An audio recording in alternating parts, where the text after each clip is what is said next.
Meus irmãos, vamos ao texto bíblico. Filipenses, capítulo de número 2, verso de número 5, diz assim: De sorte que haja em vós o mesmo sentimento que houve também em Cristo Jesus. De sorte que haja em vós o mesmo sentimento que houve também em Cristo Jesus, que, sendo em forma de Deus, não teve por usurpação ser igual a Deus, mas aniquilou-se a si mesmo, tomando a forma de servo, fazendo-se semelhante aos homens, e achado na forma de homem, humilhou-se a si mesmo, sendo obediente até a morte e morte de cruz, pelo que também Deus o exaltou soberanamente, e lhe deu um nome que é sobre todo nome, para que ao nome de Jesus se dobre todo o joelho dos que estão nos céus, na terra e debaixo da terra, e toda língua confesse que Jesus Cristo é o Senhor, para a glória de Deus Pai. Você pode glorificar a Deus por esta palavra? Tome o seu assento dizendo que Deus é bom e poderoso. Meus irmãos, esta carta foi escrita por um homem chamado Paulo, e antes de falarmos a respeito da carta de Paulo, eu preciso te dizer quem é Paulo.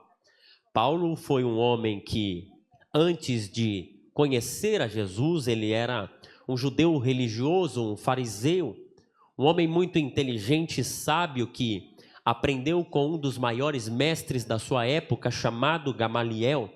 Mas estes fariseus olhavam para o Cristo Jesus como apenas mais um homem, um mentiroso, alguém que diz ser Deus, alguém que fala ser o enviado, mas na verdade é apenas um profeta, apenas mais um na terra.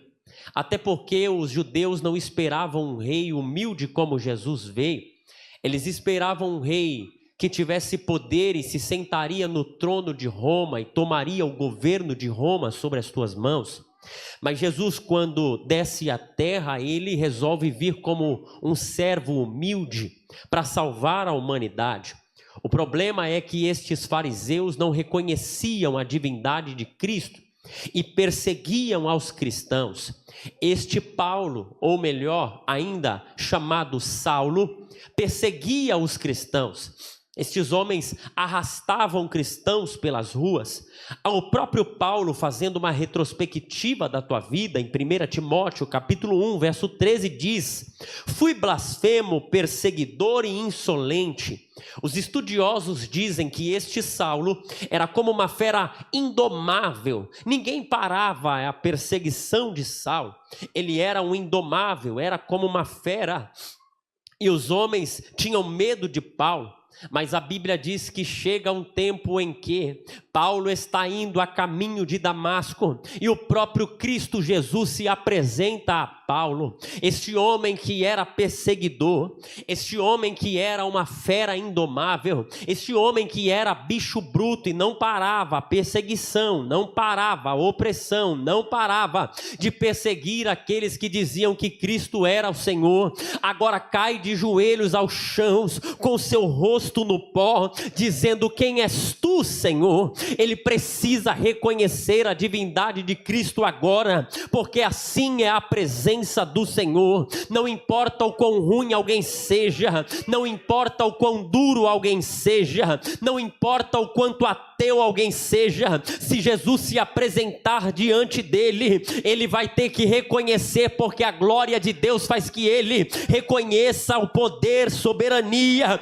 e majestade de Deus. Agora este Saulo é transformado por Cristo e começa a pregar a palavra de Deus. Ele não prega a palavra de qualquer maneira, mas ele prega a palavra de Deus com autoridade, ousadia e veemência. Este que era perseguidor dos judeus, perseguidor dos cristãos, agora começa a ser perseguido e foge pelos perseguidores. A Bíblia diz que este homem é apedrejado e deixado quase morto. Deus toma um homem que era perseguidor e talvez para alguém não tinha valor algum, talvez alguém via que ele não tinha chamado amada, não tinha jeito, não tinha característica necessária para ser usado por Deus, mas a graça de Deus é exatamente assim. Ela vai escolhendo quem alguém não escolheria, ela entra no beco que alguém não entraria, ela entra na viela que alguém não entraria, porque o homem vê a aparência, mas Deus atenta para o coração. Aí o profeta vai lá na casa onde Paulo está e diz para você: Deus escolheu você, você é um vaso escolhido nas mãos do Senhor. A partir de agora, Saulo se torna Paulo e começa a pregar a palavra do Senhor. O perseguidor se torna perseguido. A Bíblia diz que então, quando ele escreve esta carta aos Filipenses, ele está preso em Roma. Ele não está numa situação favorável, ele não está numa situação boa, ele não está numa situação agradável. Pelo contrário, ele está preso, ele está privado, passando por dificuldades e adversidades, mas mesmo assim ele começa a dizer: eu tenho alegria em pregar a palavra de Deus. Para mim o viver é Cristo e o morrer é lucro. Eu não vou parar de pregar esta palavra, eu não vou parar de propagar este evangelho. A minha alegria é viver esta palavra. E eu quero te dizer nesta noite: você pode ter chegado debaixo de dificuldade, debilidade, opressão, perseguição, mas há uma alegria de Deus nesta casa, porque a paz que excede todo entendimento já desce aqui para nos trazer alegria nesta noite. Será que você pode adorar a este Deus que nos dá a paz necessária? Eu estou doente, mas eu vou chegar até o final. A voz está falhando, mas eu vou chegar até o final. Oh, glória! A carta de Paulo aos Filipenses, Paulo começa a instruir esta igreja, e esta carta é considerada a carta da alegria. Que lógica é esta? Alguém está preso, escrevendo a carta da alegria. Alguém está privado, está falando de um Deus que é soberano e poderoso. Porque a circunstância que eu vivo não muda quem Deus é. A circunstância que eu vivo não tira a autoridade da palavra que está na minha boca. Eu posso estar doente, mas se a palavra diz que cura, ele cura. Porque a palavra tem autoridade para fazer. Você está entendendo? Aí Paulo vai dizendo aos Filipenses a respeito da alegria. Filipenses capítulo 1, verso de número 4. Fazendo sempre com alegria súplicas por todos vocês. Filipenses 1:18. Mas que importa, uma vez que de uma forma ou de outra Cristo está sendo pregado, seja com fingimento, com sinceridade, também com isto eu me alegro. Sim, sempre me alegrarei. Filipenses 3:1. Quanto mais, meus irmãos, alegrem-se no Senhor. Filipenses 4:1. Portanto, meus amados irmãos, de quem tenho muita saudade, vocês são a minha alegria. Filipenses 4:10. Fiquei muito alegre no Senhor, porque agora uma vez mais renasceu o cuidado que vocês têm por mim. Este homem está preso, mas na sua carta contém a palavra de Deus, e esta palavra é alegria para os nossos corações. Paulo está evidenciando que mesmo com a adversidade que eu passe, eu preciso viver em alegria, porque eu tenho uma esperança. Está entendendo? Aí o capítulo de número 2 de Filipenses, Paulo começa a apresentar um exemplo supremo de vida. O texto começa assim, ou melhor, o texto diz assim: haja em vós o mesmo sentimento que houve em Cristo Jesus. Paulo está dizendo: Cristo deixou um exemplo e você precisa seguir este exemplo. Cristo teve um sentimento e em você precisa existir o mesmo sentimento.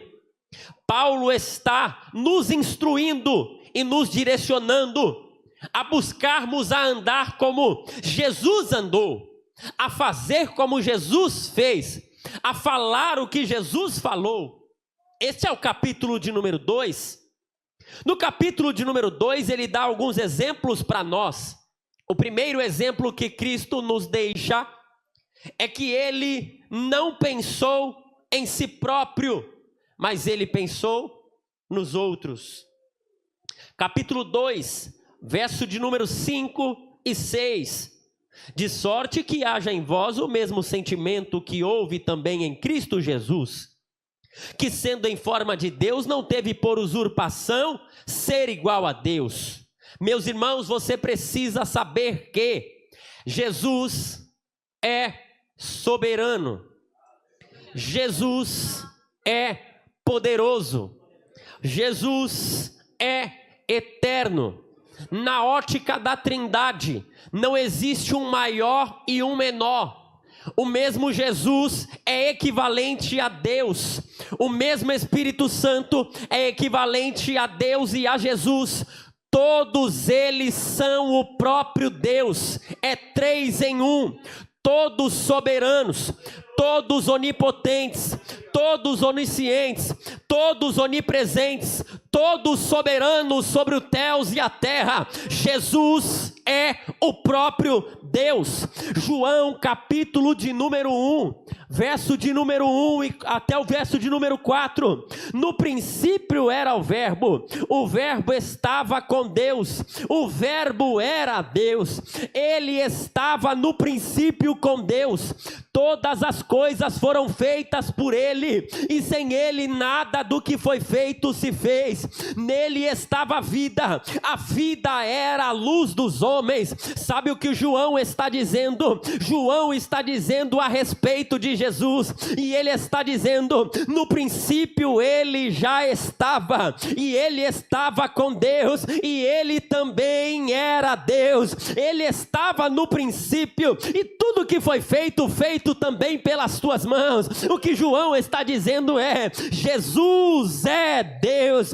Colossenses capítulo 1, verso 4. Porquanto ouvimos da vossa fé em Cristo Jesus e do amor que tendes para com todos os santos. Verso de número 15. O qual é a imagem do Deus invisível, o primogênito de toda a criação. Sabe o que ele está dizendo? Este Jesus é a própria imagem do Deus vivo. Ele é o próprio Deus vivo. Ele é Deus nos céus, na terra, abaixo da terra, e contém o governo do universo sobre as tuas mãos. Isso diz que ele não precisava de nada. Jesus não precisava mostrar nada para ninguém. Jesus não precisava provar nada para ninguém.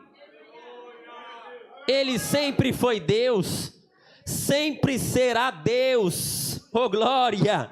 Mas mesmo sendo Deus, não havia egoísmo no seu caráter, não havia prepotência no seu caráter. Ele usou os privilégios que tinha, o poder que tinha, a autoridade que tinha, para benefício do outro.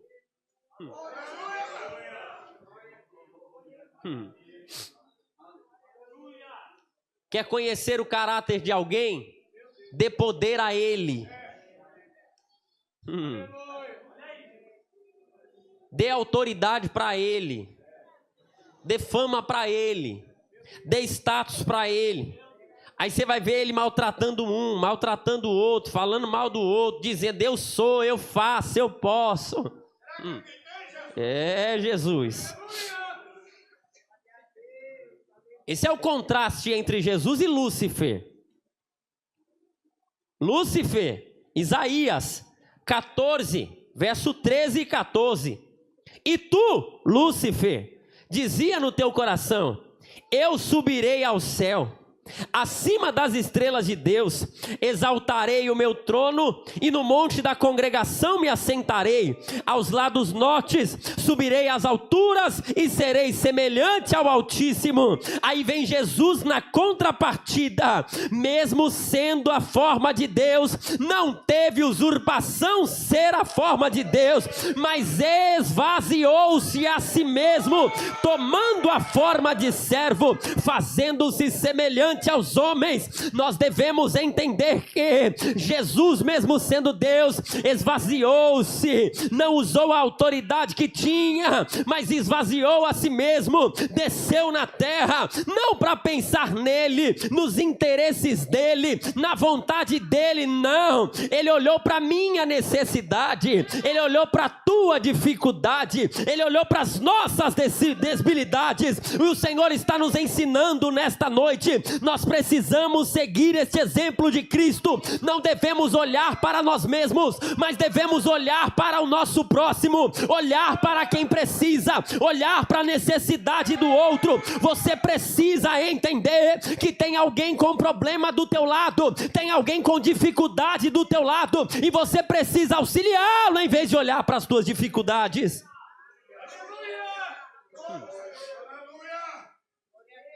Primeira lição: pensar no outro, não em mim. Segunda lição, capítulo 2, versos 7 e 8. Mas aniquilou-se a si mesmo, tomando a forma de servo, fazendo-se semelhante aos homens, e achado na forma de homem, humilhou-se a si mesmo, fazendo-se obediente até a morte, e morte de cruz. Mas aniquilou-se a si mesmo, tomando a forma de servo. Segundo exemplo que o texto está nos apresentando, é que Jesus, ele não só pensou no outro, porque tem hora que eu até penso no outro, eu penso na dificuldade do outro, eu penso na debilidade do outro, eu penso na dificuldade, só que pensar não é o suficiente, eu preciso agir.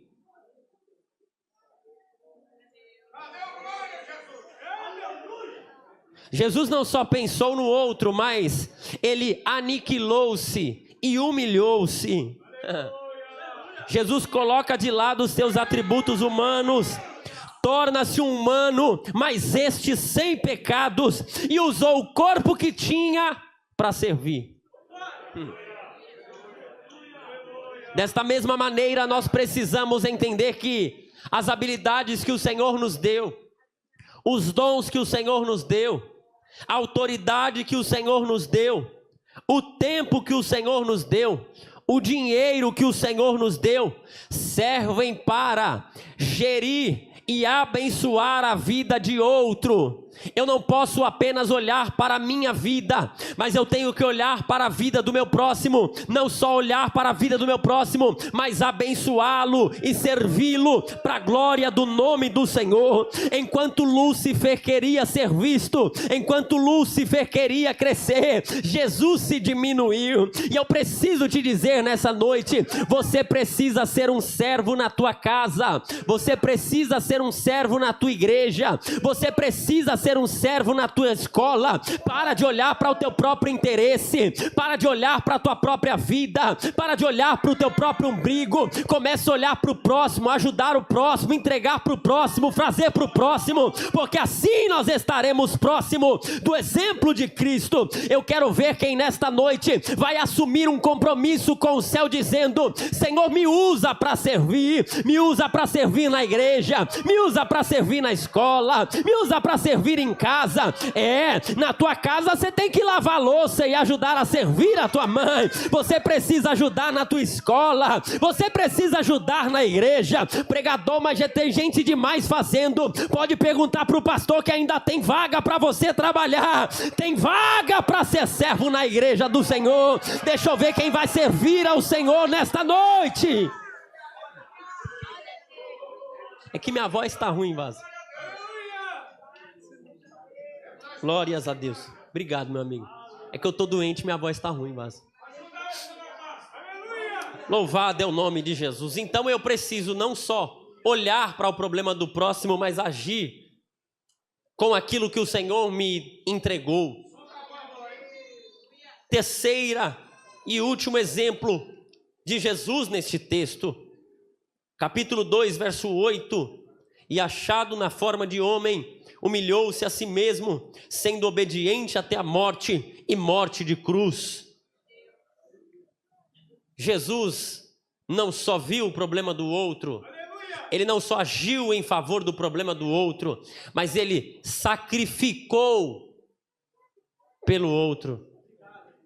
Tem gente que está até disposta a servir, contanto que isso não lhe custe nada. Tem gente que está disposto a servir, mas contanto que isso não mexa com o meu bolso.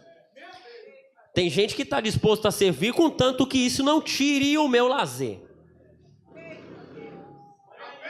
Mas sacrifício só é sacrifício se lhe custa algo. Eu vou repetir. Sacrifício só é sacrifício se me custar algo, senão não é sacrifício.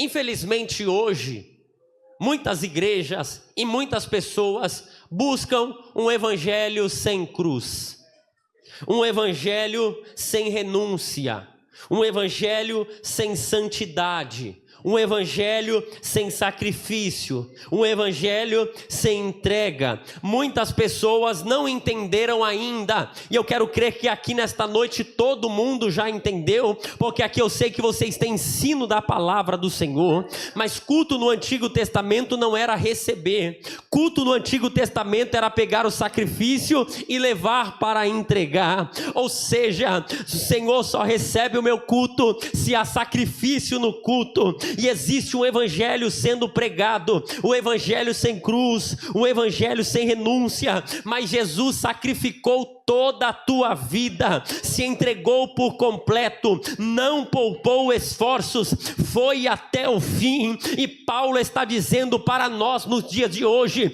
está na hora de nós começarmos a sacrificar pelo Senhor também. Está na hora de nós começarmos a sacrificar pelo céu também. Está na hora de eu sacrificar o meu tempo ao Senhor. Está na hora de eu sacrificar a minha vontade ao Senhor. Sabe o que é sacrificar? É eu querer hoje, doente do jeito que estou, ficar debaixo da coberta assistindo um filme, mas olhar para o céu e dizer: Senhor, tem alguém que precisa ouvir a tua palavra. Eu vou sacrificar a minha vontade, eu vou sacrificar o meu descanso, eu vou sacrificar o meu tempo, eu vou sacrificar o meu intelecto, eu vou sacrificar a minha vida, mas eu vou entregar tudo aquilo que o Senhor me manda entregar. Está na hora de sacrificarmos os nossos interesses, está na hora de sacrificarmos aquilo que está pedindo ao Senhor. Eu não sei o que Deus está te pedindo, mas nesta hora o Espírito Santo começa a iluminar o teu coração e dizer para você o que você precisa melhorar. Tem grupo de WhatsApp que você tem que sair, tem música que você tem que tirar do seu celular, tem série no Netflix que tem que sair da tua playlist, tem conversa que você tem que parar, tem amizade que tem que acabar, tem relacionamento que tem que acabar. Deus está dizendo: eu quero sacrifício nesta noite. Eia, xeria seminagai, uracalama xeria céuia, urimicanderevácia. Abre mão. Pregador, Jesus fez tudo sair, tudo. Ele pensou não nele, mas no outro. Ele fez não para ele, fez para o outro. E sacrificou tudo o que precisava sacrificar. Irmãos, eu vou te falar de uma forma muito clara. Se você não sacrificar, você não pode viver o novo nível de Deus para você. Sabe quando eu comecei a pregar e Deus começou a me levar para muitos lugares? Quando Deus mandou eu sair do meu emprego, que eu trabalhava numa multinacional, fiz faculdade 4 anos para trabalhar lá. Deus me deu um diploma, me deu conhecimento, me colocou numa vaga, me deu um bom salário. Depois de tudo isso, Deus disse: entrega. Você é pregador, não administrador. Eu relutei. E o Senhor começou a falar dia após dia. Quando eu entreguei, Deus fez assim, ó. Porque só vive o novo de Deus, o novo nível de Deus, se souber sacrificar. É por isso que não adianta na festividade você vir aqui na frente e eu orar na tua cabeça para você ser batizado, se antes você não sacrificou. Não vai dar certo. Se não orou, não jejuou, não abandonou o pecado, não adianta, irmão. Não adianta. Sacrifica primeiro e Deus te entrega depois. Jesus então nos deixou este exemplo e Jesus não pensou em si próprio. Jesus serviu ao outro, sacrificou. E eu vou te mostrar como Jesus se sacrificou. Jesus foi traído por um amigo. Jesus foi vendido por 30 moedas de prata.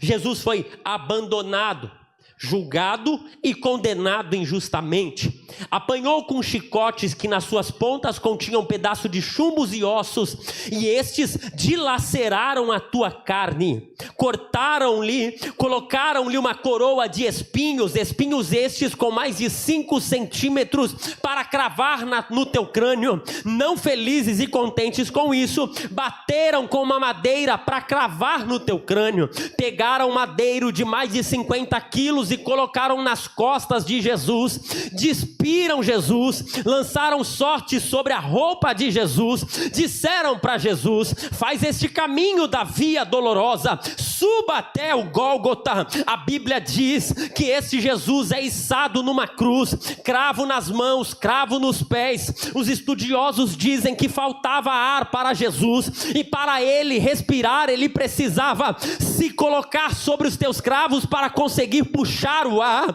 Os estudiosos dizem que todos os músculos de Cristo tiveram cãibra. Jesus foi içado naquela cruz. Jesus pediu água, mas lhe deram vinagre. Jesus foi transpassado, suportou uma dor insuportável, mas foi até o fim. E na cruz do Calvário ele exclamou: tetelestai. A humilhação que estava sobre a minha vida foi arrancada. O pecado que estava sobre mim foi perdoado. O cenário era de morte, era de humilhação, de tristeza, mas ao terceiro dia, este que era humilhado ressuscitou e foi glorificado por Deus. Agora ele não é mais cordeiro, mas é o Todo-Poderoso. Agora não é mais humilhado, mas é o exaltado. Agora não é mais o servo, é Senhor. E o texto diz que Deus o exaltou e o nome dele está sobre todo nome.